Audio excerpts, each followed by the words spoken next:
thank you. So if you'd like to see our current bylaws, you can scan that QR code, or you can always go to our website, and I'll update these this week and get the new ones posted so it'll all be pretty and appropriate.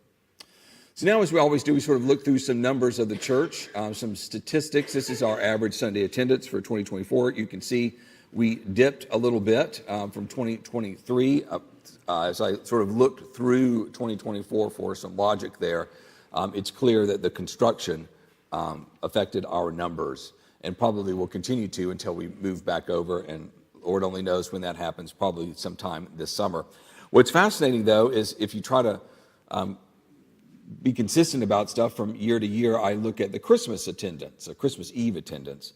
And this year, you can see it went up from as it has been since COVID, which is interesting to see that. Even though I know for a fact that I know of at least 5 carloads of people who could not find a parking spot and drove away.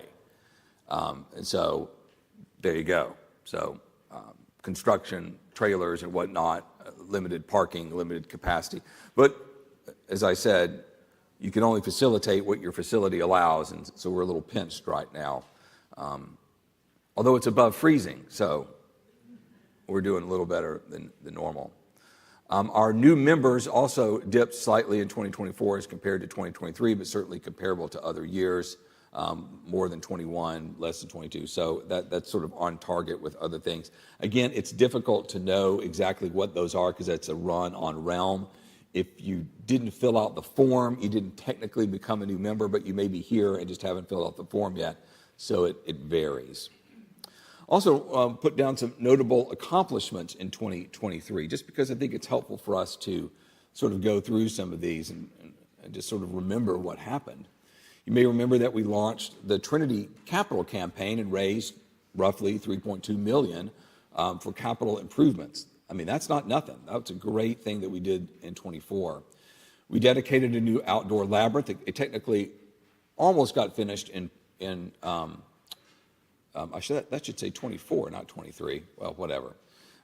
It technically got finished in 23 and then got dedicated, and the landscaping got completed in 24, thanks to Gail and Larry Burke for helping on the landscaping.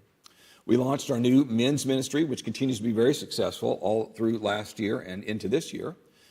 We held an event for a new women's ministry. We're hoping that there's still some plans happening behind the scenes, even now, to get that ministry moving forward.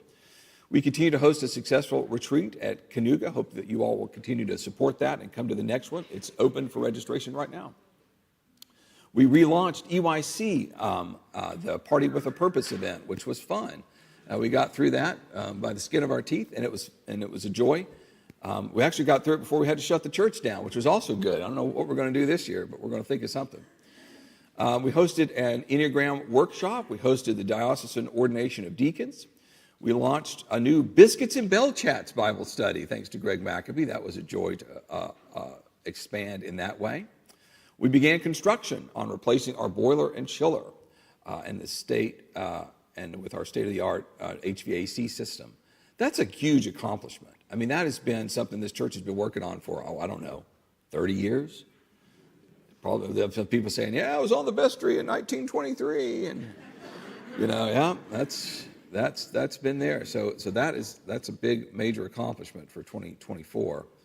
And the one we're putting in, it's been fascinating. There have been HVAC people and architects coming to look at our system because it's so new and techie that they're like, oh, we want to see that being installed. So, we haven't charged tours yet, but we might get to that point. But it's that innovative. So we lost our boiler and chiller functionality, forcing us to worship in the parish hall. That was a red letter day. We have seen considerable growth in our Hagar's Basket ministry, particularly since it moved to Saturday, almost doubling, really. We've hosted the National Charity League. They had an outreach event here to help Western North Carolina. We were able to host that group. We offered more handbell concerts than in any previous year. That's because Greg is retired now, and he's really doing great. Is he here? I'm making fun of him, so I don't know. Oh, there he is. Good. All right. I hate if it's not doing it to someone's face, right? And then we launched a successful golf fundraising event. What a joy that was to have a real golfing fundraising event, thanks to the group of people who put that together. And then we upgraded our phone system. For those of you who are receptionists, weeping tears of joy that the phone can actually be picked up and spoken into, and we can transfer those things right. So we're actually upgrading several of our IT systems with the roofing and things gone that will enable us all to have all this integrated in a way that will work better. So we're pleased to be able to do that. I want to thank our outgoing vestry members, Shirley De La Canal, Aaron Richardson, Tony Robinson, and Clayton Watkins. I'm not sure if they are here or not, but if you are, or some of you, thank you for the work that you did in the last 3 years. It was quite a journey that group, you never know what you're signing up for. You never know, but they signed up and walked faithfully through those 3 years. And we want to welcome our new incoming vestry members, Mary Jane, Kathleen, Susie, and Cindy Winslow. And what a blessing it is for them to join us and have their insight and things. Last week, yes, our vestry met, and we have new roles for people as we meet and appoint folks. We have Fred Alexander, who will remain our senior warden, and John Horn, who we wouldn't let not be the junior warden. And Susie Johnson has decided to be our clerk. Greg McAbee is going to be our representative to the endowment. Cindy Winslow, I didn't put it on here, but she's going to be our representative to the preschool committee. And so those things are moving forward. Doug Burkhart is going to take over the finance, what is that called? Committee? But it's a name. Chair, the chair of the finance committee, that chair. See, it's all in there. So that's great. Doug has been the treasurer here for many years, and so he's easing his way back in to finance. So thanks for stepping back into that role. But always, I want to offer special thanks to people, always David and John Horn, who have really, they work here. Literally, they are here almost every day. But also our preschool staff, and I want to thank our altar guild, both those groups who have been really flexible during all this construction. The poor preschool staff who's just been, they just show up and it's like, what room am I in today? But they've done a great job meeting some challenges with being creative in this new space. And our altar guild too, what a blessing. Whether it's outdoor worship or moving to the parish hall or whatever, I don't know where Ann Horn is, but not Ann, but Ann Horn too, but also Ann Parker. Yeah, golly, that woman, she's just, okay, tell me what to do, and then she just takes it and rolls with it. So she has really been a blessing to all of us. But I also want to have one more special thanks, and you all got the email. I want to thank Jenny Taylor, retiring after 21 years.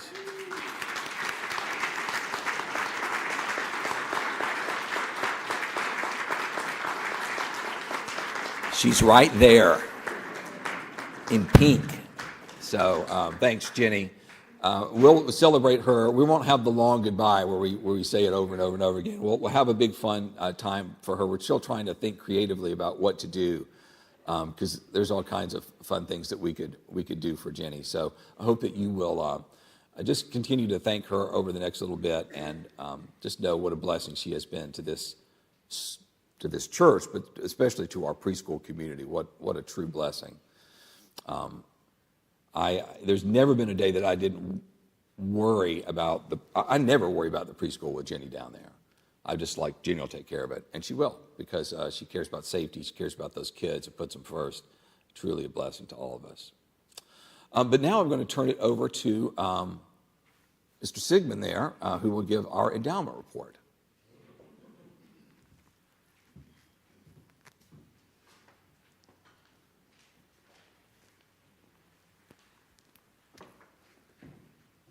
Good morning. It's great to hear some loud voices coming back. Peter told me I had 2 or 3 minutes, so I'll be brief. The St. John's Endowment was created in 2012 with the purpose of enabling the parish to fulfill its mission more completely by developing its ministries beyond what is possible through its annual operating budgets. So if you think about that, every dollar that the endowment contributes to something, that means that doesn't have to be paid for out of the operating budget, which is really, really important to the life of the church. Our endowment assets are created through designated and memorial gifts, investment gains and dividends, as well as gifts from wills where the endowment has been named as a beneficiary. Assets are currently invested with Charles Schwab, following a moderately conservative investment strategy. I am happy to report that the endowment's assets continue to grow ending 2024 at slightly over $1.45 million, representing a nearly 10% gain since the end of 2023. Each year, we distribute funds from the endowment to support the ministries of St. John's. In 2024, grants totaling almost $24,000 were made to support the columbarium, buildings and grounds, outreach, Trinity Episcopal School scholarships, parish retreat support, as well as sidewalk and garden maintenance. I'd also like to recognize the endowment's legacy leaders. If you're currently a legacy leader, would you please stand? I know there are some in the room.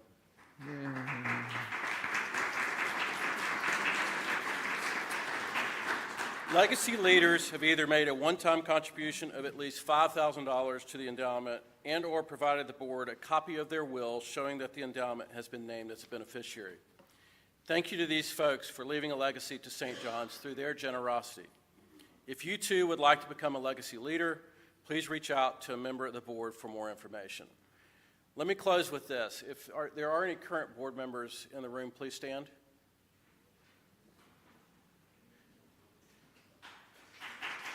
Thank you. So I'd also like to give a special thanks to Jeff Pruitt, Skip Tappy, I know Skip's here. I think I saw Skip. Yep, there we go. And Karen Meyer for their recently concluded service as members of the Endowment Board. Your 3 years of service on the Endowment Board is greatly appreciated. Thank you. Peter, back to you. Thank you.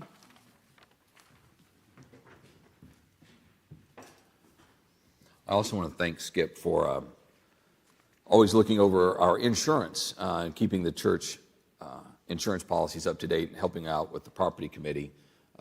He helps us with contracts and that sort of thing as well.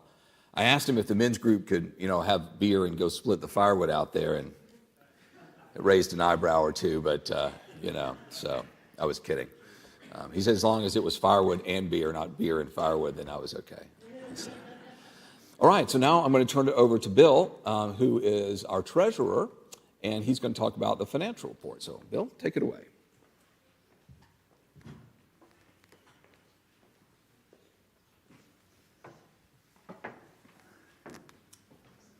Well, I'm pleased to report that the year 2024 was a fantastic year. And thanks to all of you for stepping up. If you'll remember, the years 21, 22, and 23 were not so good, but we had government money that we could fall back on and have a balanced budget.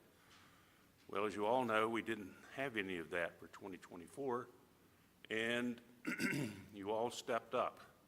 And we were able to make a surplus of $245,000, which is absolutely unbelievable compared to what we've been through.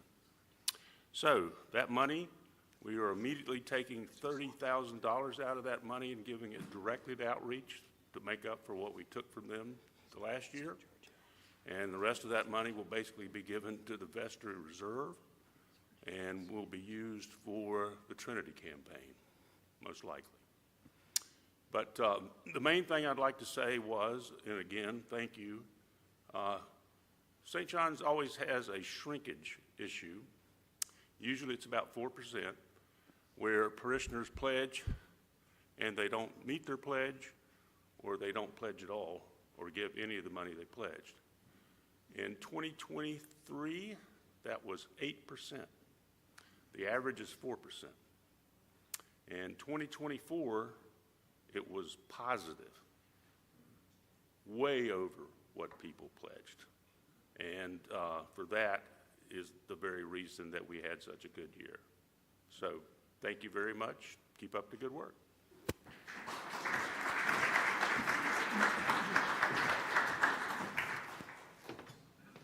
Thank you, sir.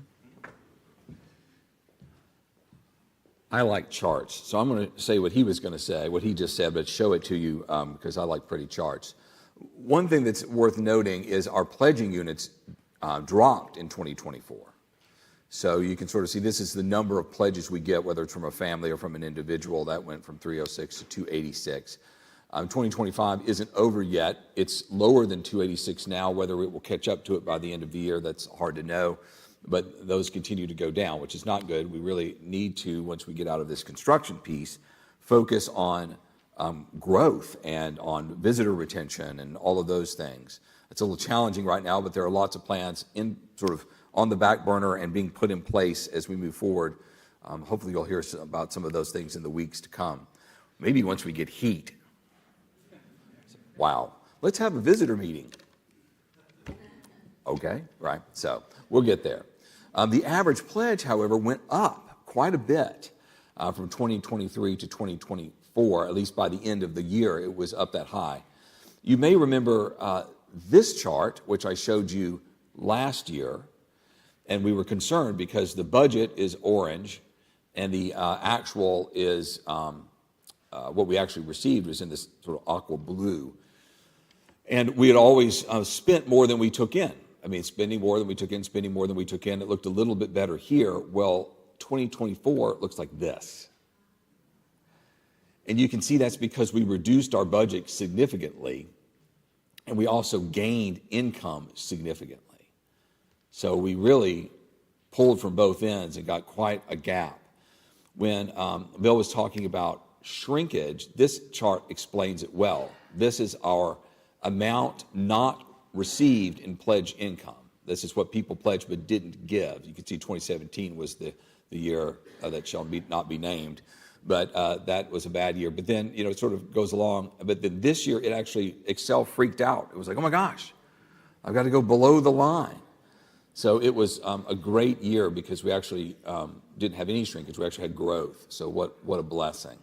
So really, truly, thank you all for giving in the capacity that you're giving. That is helping tremendously because we're taking on debt. And it's important to have a clear financial picture to know that currently we've several $100,000. Yeah, we're less than $1 million in debt, but by the end of the project, we'll probably be over that. So while it's like, yay, we're getting all this money, well, we're actually getting a lot of debt too. So by being able to store some of those goods away, we'll be able to meet that debt by both the pledges coming in that people are giving to the Trinity campaign. And hopefully, if we need, we can have a little bit of a reserve we could dip into if it becomes an emergency. So this bodes well for people on the Finance Committee sleeping well as we continue to move forward through this project, because there have been a number of challenging situations and some unexpected expenses. We need to do some flooring and some painting that weren't necessarily things that we anticipated doing. There's firewalls that we needed to build, and just stuff that happens during construction. So what a blessing to be able to have some financial resources to maybe meet some of those challenges as they come up. I'll have a great little slideshow here, but before I do that, at the end, I thought I'd entertain any questions anybody may have about anything. Yeah, George.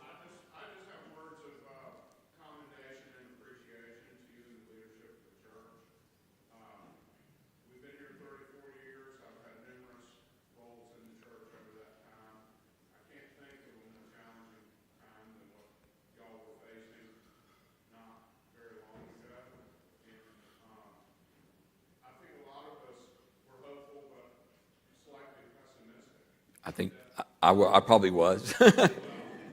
Certainly that would just reflect the sentiments of all parties concerned. And, you and the leadership group got us through that, and of course with everyone's good faith and optimism and help. But I just wanted to say thank you to all of you.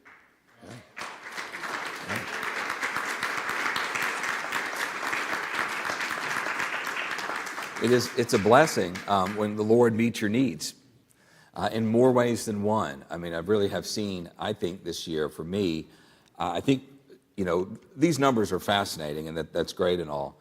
But, when I do these reports, I'm often thinking, what have we gained spiritually?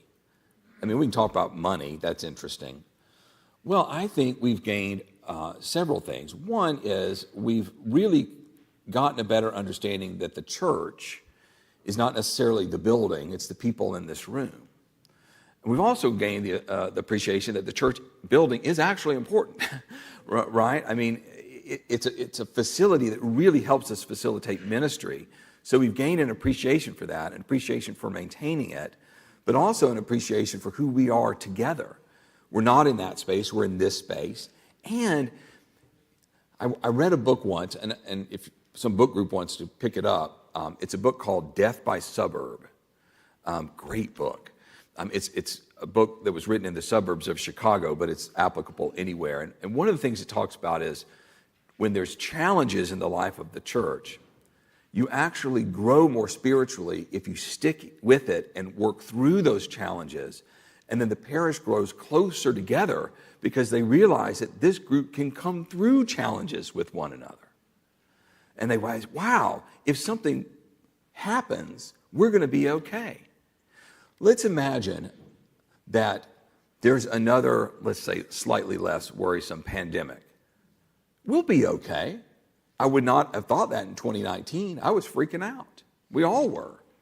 But now I'm like, St. John's can take it, man. We're a tough little ship, right? We can hit the waves, come on. So I think that's what I think we've all learned, is that God is with us, God has a plan for us, and God will see us through this construction. This is kind of like, after COVID, this is like whatever, right? But God will see us through that, and He's got a plan for us to recover from it, to grow from it, and a mission for us to accomplish out in the world. So I'm really optimistic about what's coming, mostly because I've got a sneak peek over there, and I can see the great things that are coming physically and spiritually in the life of our church. So I'm really optimistic about 2025, really, truly. But thank you all for digging in and sticking with it, and growing, I hope, is part of it too. Any other questions? All right, well, I'm going to play our fun video, maybe. Hope this works. No? Oh.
I love my monkey friend.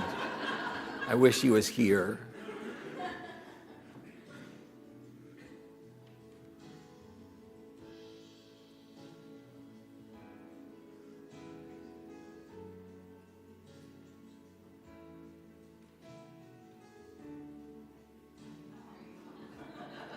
I got you, Jackie.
In case you forgot what it looked like.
Looks better now, I promise. That's a long story.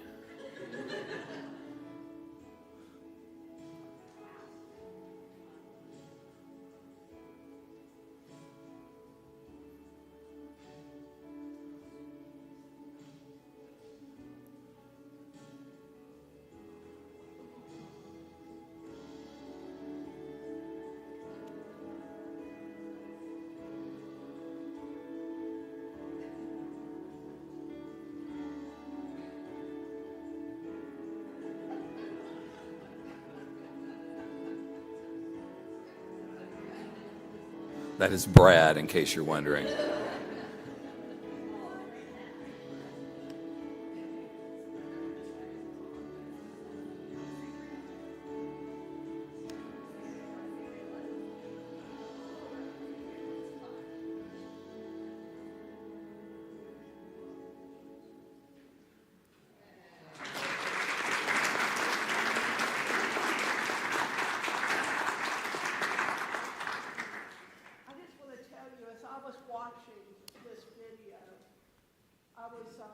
Thinking so many things, but seeing all those young people, the very little ones up through the teenagers, this church is setting an example of what a healthy congregation is all about. And it's not just about the happy times, it's about how you all work through those very difficult times. That, to me, is what shows what a healthy congregation is all about. And we don't know, you all don't know what it is these children are taking forward from this, particularly our teenagers that may not come back to St. John's, but when they go to discern to another church, you'll be able to discern what is a healthy congregation. So thank you all for that. That's Amen. just wonderful. And I would say, when I look at that, thanks, Wendy. I hope when you look at it, you'll see, wow, there's so much that happens here that I don't see. Because a lot of those pictures are things that don't happen in this building, like the youth going to Belize or the men's group or the Hagar's Basket or the things that you're not necessarily involved in. But as the scripture reading today says, we're all part of one body.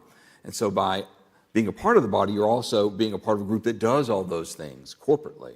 So we bless one another by all the work and ministries we carry out collectively. So thank you all for a great 2024. Looking forward to a great 2025. I know there's a party out there somewhere where we go back across the way. So I'm looking forward to what comes next. Thank you all, and God bless you. And you got plenty of time before the next service starts, so